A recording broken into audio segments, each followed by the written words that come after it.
on est fondamentalement une économie d'exportateurs. Il va falloir être plus que jamais conscient des avantages compétitifs de ces produits dans la nouvelle économie mondiale.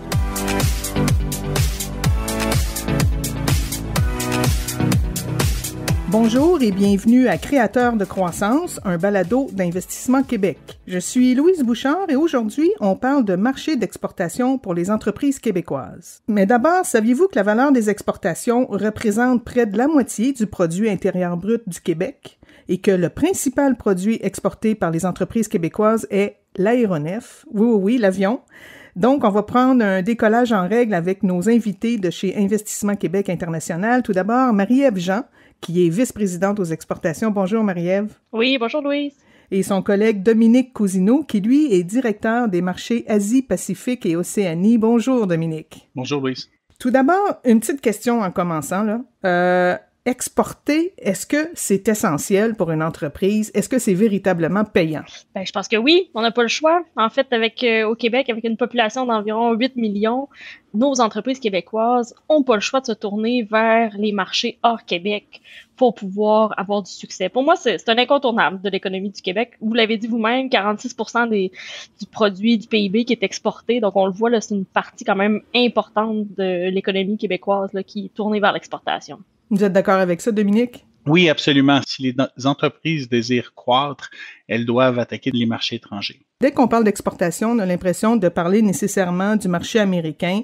Est-ce que c'est vrai qu'il occupe une si grande place que ça? Oui, effectivement. En fait, les États-Unis, c'est 70% de nos exportations. Donc, marché incontournable, marché naturel pour le Québec. Hein, on a beaucoup de chance. C'est notre voisin, si je peux dire. Donc, marché incontournable pour les entreprises québécoises. Mais en fait, le véritable défi, c'est au-delà de ce grand client qui est les États-Unis, c'est vraiment de voir les autres opportunités ailleurs.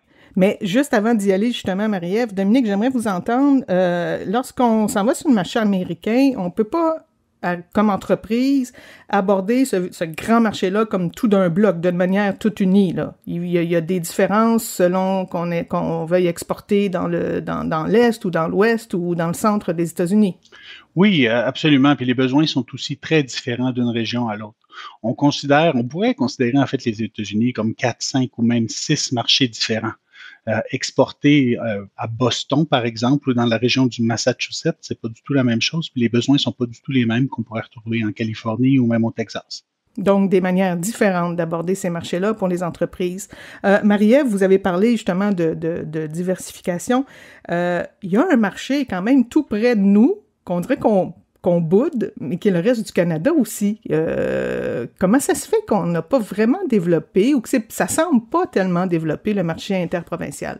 Ben, c'est vrai et pas. Dans le fond, on a quand même 80 milliards d'exportations vers les autres provinces canadiennes. Donc, quand même, il y a un volume d'échanges quand même assez important.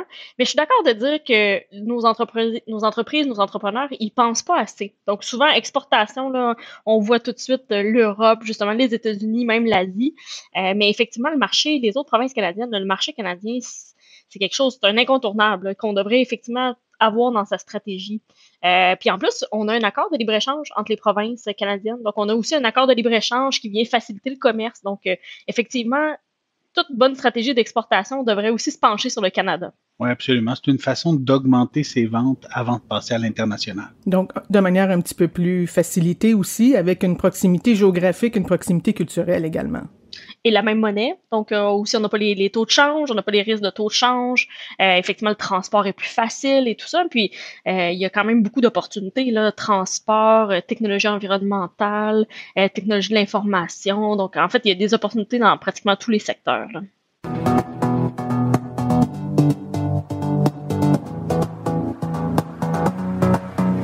Saviez-vous que seulement 20% des PME au Québec réalisent 80% des exportations?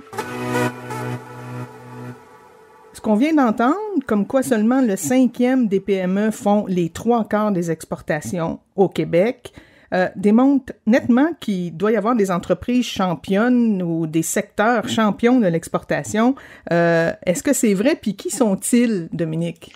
Oui, ben c'est certain que plusieurs secteurs d'exportation sont particulièrement forts au Québec. Vous l'avez mentionné en début. Premièrement, l'aéronautique est certainement le plus grand secteur d'exportation du Québec. Et on a plusieurs entreprises dans les industries créatives aussi qui sont très fortes. On a des technologies biomédicales, l'agriculture ou plutôt tout ce qui est bioalimentaire est aussi très fort au Québec. Donc, le Québec a plusieurs secteurs qui sont particulièrement forts pour l'exportation. Effectivement, on voit que les exportations sont concentrées dans les mains d'un certain nombre, un nombre d'entreprises réduit au Québec. On voit que c'est quand même un nombre d'entreprises réduit, donc 20% à peu près des entreprises qui font 80% des exportations. Donc, effectivement, ça, c'est un des défis qu'on veut, c'est d'élargir justement les exportations auprès d'un plus grand nombre d'entreprises. Donc, mais tout à fait, en fait, c'est parce que les exportations sont influencées par ces grands secteurs où les transactions pèsent lourd quand même dans les données, là. Où tu as, par exemple, vous avez raison, le secteur de l'aéronautique, donc ça, mais évidemment, vendre un aéronef, dans les statistiques d'exportation, on le voit plus que la vente, par exemple, d'un équipement médical. Donc, c'est sûr qu'en valeur absolue, là, on voit quand même plus les transactions, disons, les exportations plutôt des produits, mais c'est vrai que c'est un défi qu'on a au Québec d'élargir nos exportations vers d'autres secteurs. Et justement, d'autres secteurs, d'autres marchés aussi. On a beaucoup parlé du marché canadien, du marché américain. Mais il y en a d'autres. Il y en a d'autres incontournables, il y en a d'autres émergents. Parlez-nous-en, Dominique. De mon côté, c'est certain que j'ai une prédisposition à vous parler des pays d'Asie. C'est certain que quand on parle d'Asie, on parle de la Chine en premier lieu, qui est vouée à éventuellement être la plus grande économie mondiale. Mais plusieurs autres marchés peuvent être très intéressants. La Corée, le Japon, Singapour, c'est des pays qui ont une réglementation qui protège beaucoup les entreprises. Puis certains, dont la Corée, investissent autant, ou même dans le cas de la Corée, plus que le Québec et le Canada en recherche et développement. En fait, c'est des pays qui ont une législation qui est beaucoup plus solide pour protéger la propriété intellectuelle. Donc, les compagnies qui décident d'aller y investir le font avec une sécurité plus grande, que leur recherche et leur développement sont protégés. Est-ce que le Canada a des ententes bilatérales ou multilatérales un peu du même acabit que le Canada, ou comment pourrait-il profiter justement de ces ententes-là du gouvernement fédéral? En fait, le Québec, on est, je peux dire, assujetti dans les mêmes ententes de commerce que le Canada. Donc, on n'a pas nos propres ententes de commerce, là. Par contre, c'est un fait peu connu. En fait, au Canada, donc au Québec, on a probablement un des endroits les plus connectés en termes de commerce. On a plusieurs accords de commerce avec différentes régions du monde. Donc, on a vraiment sur un plateau d'argent la possibilité de se diversifier et d'amener nos exportations ailleurs parce qu'on est connecté avec plusieurs endroits. Pensons, on a parlé de notre voisin américain. Donc, évidemment, on a renouvelé l'accord Canada, États-Unis, Mexique. Donc, ça, c'est un grand marché quand même, là, toute l'Amérique du Nord où on est bien branché. Mais on a aussi l'accord Canada-Union européenne. Donc, un autre accord vraiment important. Pensons aussi au partenariat transpacifique avec les pays d'Asie, notamment. J'ai mentionné l'accord de libre-échange entre les provinces canadiennes. Donc, en fait, au Québec, on a vraiment la chance là, d'être connecté avec des accords sur tous les principaux blocs de commerce. Comment ça peut aider un entrepreneur? Si j'ai une entreprise, je me dis en quoi ces accords-là peuvent favoriser, m'aider d'une manière à exporter? Bien, parlons peut-être, je prends l'exemple de Canada-Union européenne, donc l'accord Canada-Europe. Pour vous donner une idée, là, avant l'accord, il y avait 25% des lignes tarifaires, donc 25% des produits qui étaient sans droit de douane, 25%.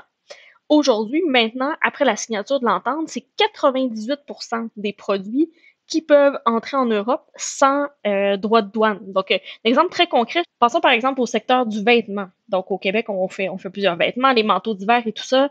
Avant, pour entrer en Europe, c'était un tarif douanier de 12%. Maintenant, c'est 0. Donc, c'est un exemple très concret là, où vraiment ces accords-là viennent vraiment supporter les entreprises québécoises à faire des affaires ailleurs. En effet, en éliminant cette surtaxe-là, le prix devient assez intéressant pour les clients européens. Il n'y a pas seulement la possibilité d'exporter ces produits, ces marchandises dans des conteneurs, mais pour les entreprises québécoises, il y a aussi la possibilité d'aller s'installer à l'étranger. Ça peut aider à contourner certains problèmes, comme ceux qu'on a eu avec la chaîne d'approvisionnement depuis les 2 dernières années. On verra ce que ça fait à plus long terme, mais comment les entreprises doivent voir cette possibilité, Dominique? En fait, je commencerai peut-être par dire que la première erreur que font les entreprises qui décident de s'installer ou qui désirent s'installer à l'international sont de systématiquement répéter un modèle qui a eu du succès dans un premier pays. Par exemple, on peut créer une nouvelle entreprise complètement. On peut, à certains endroits, même décider de s'installer dans une zone franche. On peut aussi acquérir une entreprise locale. Ça a l'avantage d'avoir déjà un réseau de clients et de distribution, mais c'est aussi peut-être beaucoup plus cher. On peut aussi finalement décider de faire des affaires avec un distributeur local bien établi, puis on peut décider de lui donner ou non un contrat d'exclusivité. En fait, puis pour savoir le meilleur choix, il faut savoir comment l'industrie fonctionne dans le pays où est-ce qu'on va. Il faut savoir aussi si certains distributeurs ou entreprises locales peuvent même avoir le contrôle du marché. Dans ce cas-là, s'installer sans utiliser ou sans partenariat avec ces distributeurs-là pourrait être un échec presque assuré. Il faut bien identifier aussi son segment de marché, sa clientèle cible pour choisir, dans le fond, un modèle qui respecte son budget puis ses capacités. Le jeu en vaut la chandelle quand même, malgré toutes ces précautions à prendre et ces recherches à faire? Ben, c'est ce qu'il faut définir, c'est-à-dire il faut avant tout savoir si son produit est compétitif sur le marché. Il faut avoir fait ses devoirs, il faut savoir qui est sa compétition sur le marché.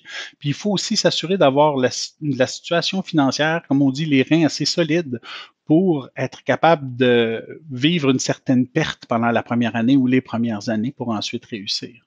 Donc, bien se préparer et avoir l'argent pour le faire est essentiel. Donc, c'est peut-être pas à la portée de tous. En fait, c'est sûr que l'exportation, ça nécessite donc des efforts, ça nécessite de la planification, de la stratégie.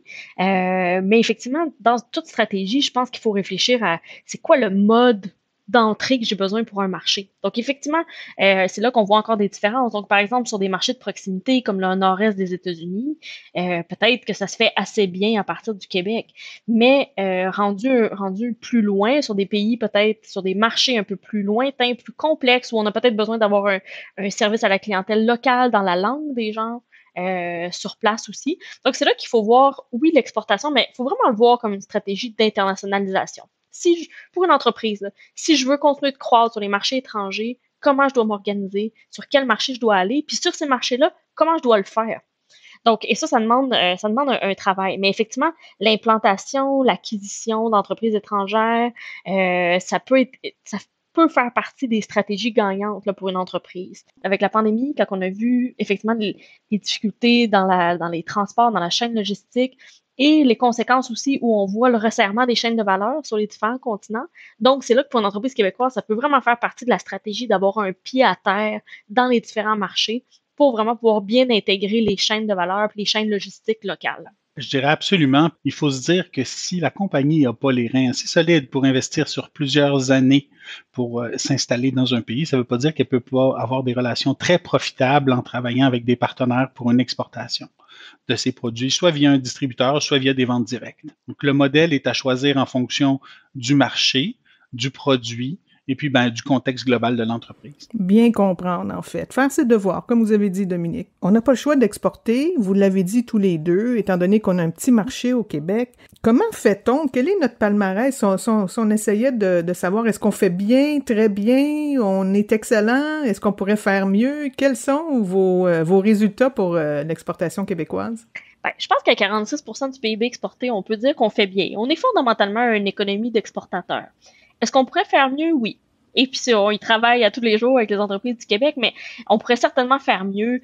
Justement, il y a une forte concentration qu'on voit vers le marché américain, comme on a mentionné déjà. Donc, ça, je pense que c'est une première chose qu'on peut faire mieux. C'est de s'assurer d'être présent sur plus de marchés, présent pas seulement une fois, là, pas seulement une vente en Europe, mais vraiment avoir une stratégie pour l'Europe, pour l'Afrique du Nord aussi, l'Afrique francophone, pour l'Asie, pour l'Amérique latine. Donc, avoir des stratégies robustes dans différents marchés, en fait, c'est pour aussi permettre de mitiguer les risques. Quand il y a une région du monde qui se porte moins bien, quand on a une présence plus élargie, quand on est vraiment une entreprise internationale à différents endroits, si on a un marché qui va moins bien, mais on peut compenser, on peut se fier sur les marchés qui vont mieux.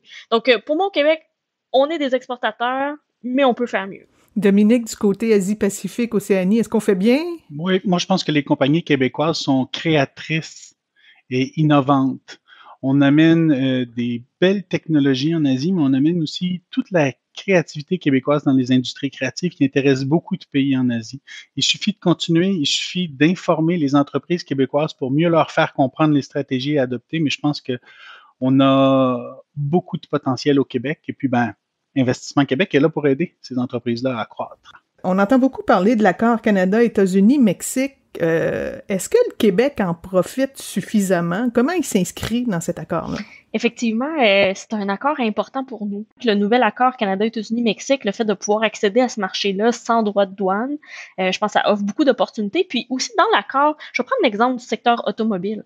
Donc dans le secteur automobile, les manufacturiers automobiles installés au Mexique doivent remonter leur contenu nord-américain.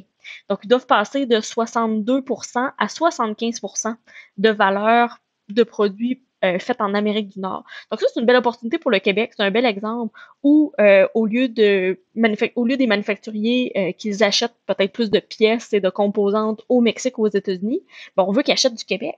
Donc ça, c'est un bon exemple aussi de secteur où on peut percer. On a vraiment une opportunité en analysant justement les opportunités qu'on voit à les accords de commerce, puis comment on peut utiliser ça pour percer dans ces marchés-là. 2022 commence. Qu'est-ce qu'on surveille pour l'année qui vient? Est-ce qu'il y a des marchés émergents? Et quels conseils donneriez-vous aux entreprises qui ont pris comme très bonne résolution d'aller à l'international?